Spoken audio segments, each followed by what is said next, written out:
All right, welcome back, everybody. Here's this basically my finished product for the cylinder on the 4910, the next build that I took the skirt off of. I wanted to show you something. If you're going to do this, it's a lot of hand sanding on a flat surface to take 25 to 30 thousandths off. So I'm sitting at 20,000 squish right now. So I'm going to go with a recipe that Mr. Charlie Briscoe there had sent out, and it's going to be, I think, pretty good. So I'm at 20,000 squish, and I don't think by removing that lip off of here is going to be that damaging, because when you look at it, if you can kind of see, it's already beveled as it is. So I basically just removed the bevel off of here, and that when I cut this ring off. So yeah, it is a little lower, but I'm really not, I don't think, losing strength in here because of this bevel that was basically just cut off. So I think that's a viable option. It has a little slop when you put it on to the thing. So what I'm going to do, watching HF, and hey, thanks for the good content and the entertainment, so I'll throw that out there. Going back, and he positioned a cylinder offset a little bit. He talked about it, and so I'm going to, if there's any play back and forth, I'm going to bring it to the exhaust side as far as forward, and I'm not sure what that's going to turn out to be. But I did get my exhaust where I wanted it. That had fell at the exhaust is 103. The intake is sitting at 80, and then the transfers, opening them up nicely, flowing them. I staggered them in here, and so I got, there was a factory stagger, but I staggered them to, it's actually, I didn't hit 120 like I wanted the first one to fire and go. But it's going to be 121 and 125, I believe it was. So as you can kind of see, I wanted to kind of show you. I kind of, see if I can get that on the camera right. But let me get a different light. So maybe we can see this. I kind of angled them a little bit in here, and you can kind of see it in there. I kind of angled them, gave them a little tooth right up to the front there. So we'll see what happens on that. But anyways, I think this is going to turn out to be pretty solid. Of a cylinder, yeah, I had a little mark there, but that's actually, there's nothing that catches. It's just a little tool skip across there if it happens. But sanding the base down, it worked. It took some effort.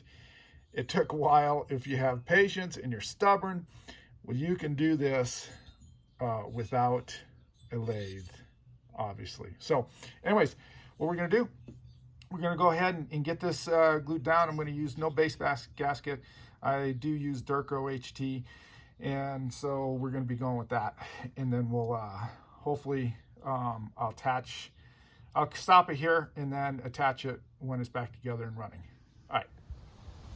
All right, welcome everybody. So what we have here is the last one I ported.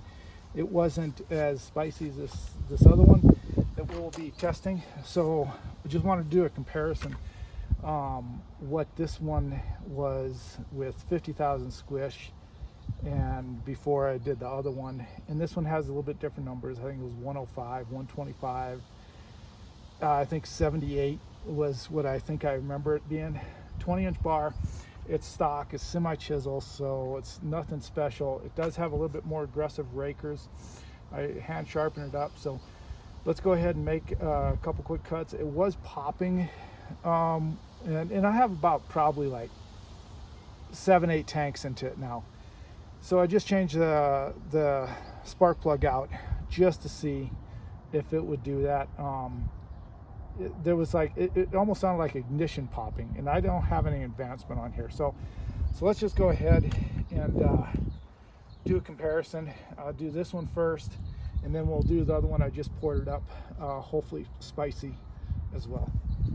And I'll use the same bar and chain. I'll just flop it over.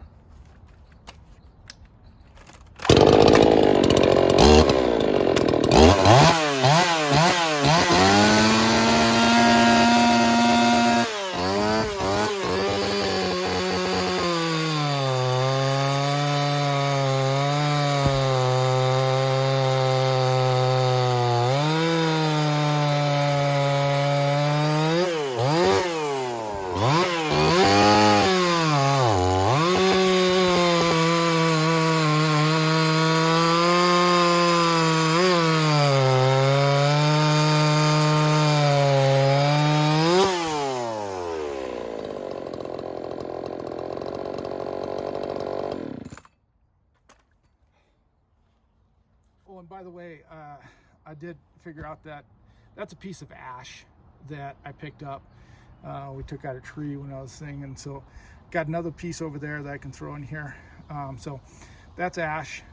It's still got green, but it's hard. Unlike the cured stuff here, I got the elm that's right below it. That's cured. Maybe I'll put that new one in there as well and see how it does there. But I'm going to stop you so I can switch to the bar and chain and bring it back. Okay, here's the one I just poured it up. I did a little bit different stuff on the muffler on the side, as you can kind of see. I did reuse the deflector, try to keep it even on this side a little bit, blow it in. I know I could probably do better on the muffler and bring it out some more and equally this side. I know that, but I want to be able to use it as well too and not have it blow out. So, and then you can see the handle. This is one I got off of a Holtz Forma 372.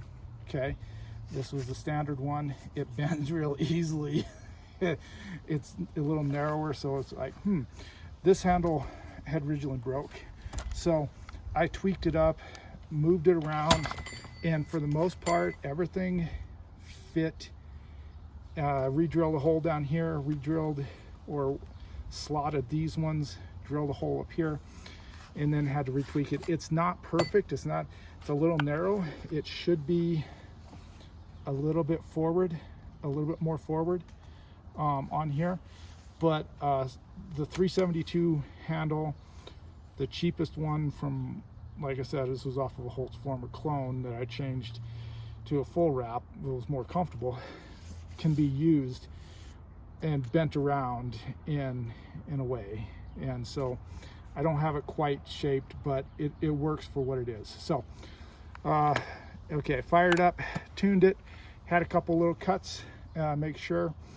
It sounds like it's maybe a shade rich, topping out at about 15.1, about 15.1 topped out at. All right, let's make some cuts.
Well,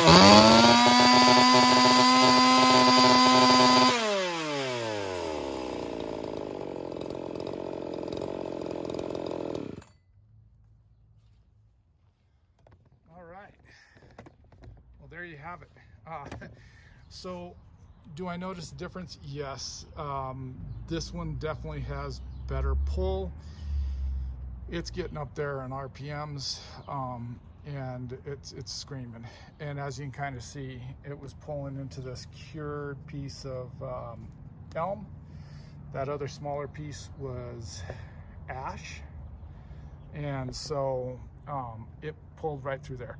And that's with not the best chain in the world. So until I get out and get some more 325 chain and get some chisel tooth, non-safety chain type stuff, or anti-kickback or reduced kickback, let's put it that way, then that's what it's going to be. So as you can kind of see, the handle, I still need to do some tweaking or just bend up another one. So anyways, that's where it's at. I appreciate you guys watching. Hope you enjoyed this as I stitch together the videos and all that sort of stuff. All right, have a great day, and later.